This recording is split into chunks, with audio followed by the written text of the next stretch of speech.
ప్రియమైన దేవుని పిల్లలారా, ప్రభువైన యేసుక్రీస్తు నామములో మీకు నా వందనములు.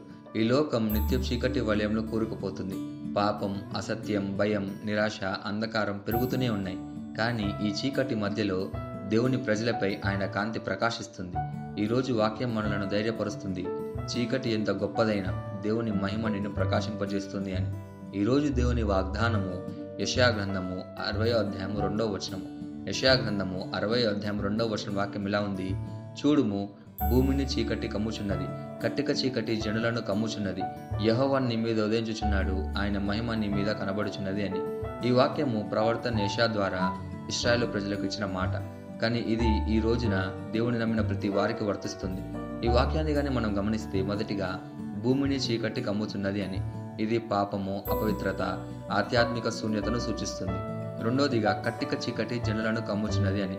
వారు ఏ మార్గంలో నడుస్తున్నారో తెలియక అంధకారంలో జీవిస్తున్న ప్రజలు. ఇలాంటి ప్రజల మధ్యలో ఉన్న నీకు దేవుడు చెప్తున్న మాట, యెహోవా నీ మీద ఉదయించుచున్నాడు అంటే దేవుని జ్ఞానం, ఆయన కృప, ఆయన మహిమ నీ జీవితంలో ఉదయించబడబోతుంది. ఆయన నీ మీద మహిమను ప్రదర్శిస్తాడు. నీ చుట్టూ ఉన్న చీకటిలో నీవే ఒక వెలుగు బింబు అవుతావు. దీనికి ఒక గొప్ప ఉదాహరణ మోషే ముఖం ప్రకాశించిందన్న సంఘటన నిర్గమకాండం 34వ అధ్యాయం మనం చూడగలుగుతున్నాం. మోషే దేవునితో మాట్లాడిన తర్వాత ఆయన ముఖం ప్రకాశిస్తుంది.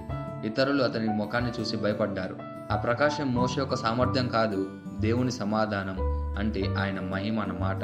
మరో ఉదాహరణ సైఫెనుకు శిలావిధనం చేస్తున్న సమయంలో కూడా సభలో కూర్చున్న వారందరూ అతని వైపు తేరి చూడగా అతని ముఖము దేవదూత ముఖం వల్లే వారికి కనబడెను అని మనం అపోస్తల కార్యములకు 6వ అధ్యాయం 15వ వచనం మనం చదువుతున్నాం. చుట్టూ చీకటి ఉన్న ఆత్మీయ కాంతి అతనిలో కనబడింది. కాబట్టి ఈ రెండు ఉదాహరణ మనకు తెలుపుతుంది, చుట్టూ ఎంత చీకటిగా ఉన్నా దేవుడు మనలో మహిమను నింపి ప్రకాశింపజేస్తాడు అని. ఈ వాగ్దానాన్ని మన జీవితానికి ఎలా తీసుకోవాలంటే, మొదటిగా ఈ లోకపు చీకటిని చూసి భయపడకూడదు. మన జీవితంలో దేవుని మహిమను ప్రకాశించేందుకు అవకాశం ఇవ్వాలి. రెండోదిగా కాంతి పొందడానికి దేవుని వాక్యంతో సమయాన్ని గడపాలి. చీకటిలో ఉన్న ఇతరులకు మనం వెలుగుగా మారాలి. ఈ వాగ్దానాన్ని స్వతంత్రించేలాగా మనం ప్రార్థన చేద్దాం. మమ్మల్ని మిక్కిలిగా ప్రేమించిన ప్రియా పల్లెకొప్ప తండ్రి, నీకే కృతజ్ఞతాస్తుతులు వందనాలు చేయించుకుంటున్న ప్రభువా. ఈ లోకాన్ని చీకటి కమ్ముతున్న వేళ నీ మహిమ నా మీద ఉదయించిందనే వాగ్దానం నాకు ఇచ్చినందుకు నీకే ధన్యవాదాలు చేయించుకుంటున్నాం ప్రభువా. నా జీవితంలో నీ కాంతి వెరసిల్లేలా నన్ను మలుచుము ప్రభువా. నన్ను నీ ప్రతిబింబంగా మార్చుము. నాలో నీ వెలుగు చూసి మరికొంతమంది నీకు ఆకర్షించేటట్లు చేయుము.